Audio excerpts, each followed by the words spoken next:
device that blocks a seat on a plane from reclining. As we told you Tuesday, it sparked a fight on one flight. NBC's Carrie Sanders is at the airport in Fort Lauderdale, Florida. Carrie, good morning.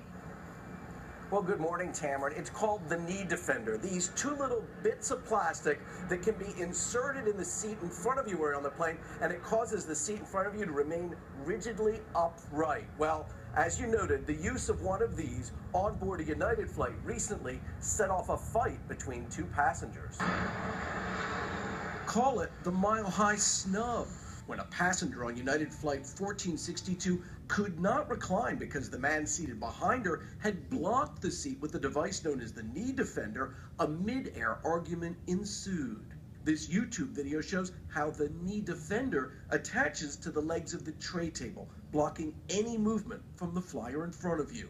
Witnesses say the upset passenger threw her glass of water at the man behind her, causing such a ruckus, the pilot diverted to the nearest airport, where they were both removed from the flight by Chicago law enforcement. So what do you think? Is it confrontational to mechanically block the seat in front of you from reclining? As you can see now, there's very little room for me to work. I think it's invading my rights to fly and be comfortable. Why can't I buy the device? Because I'd really love to get one. On today's packed planes, where there can be as little as 0 inches between a reclined seat and a passenger's knees, frequent flyers say a fight like this was perhaps inevitable. The FAA says preventing someone from reclining their seat is not illegal, but most airlines have a policy that says stopping the passenger from leaning back is unacceptable. United Airlines, where the in-flight fight took place, says it does not allow customers to use devices that prevent seats from reclining.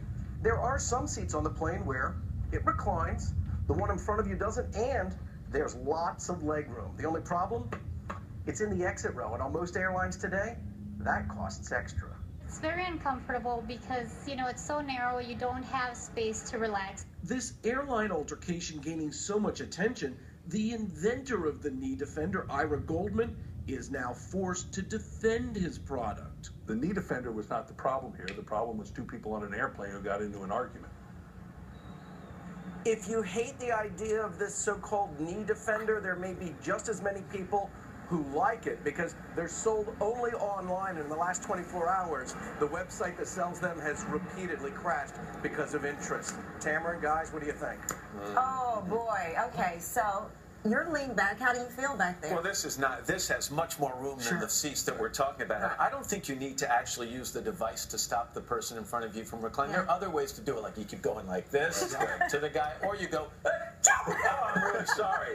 And that usually tends to get the guy to lean up a little bit. Get a brawl started. I like to keep a toddler on my lap, just kicking the seat in front of you. That really sends a message. I've got long legs, so if you recline into me, I'm in trouble for the whole flight. They make them recline for a reason. Right. But I don't push back on I don't either. I gradually go back a little, but I am stunned by how many people say you should not recline at all.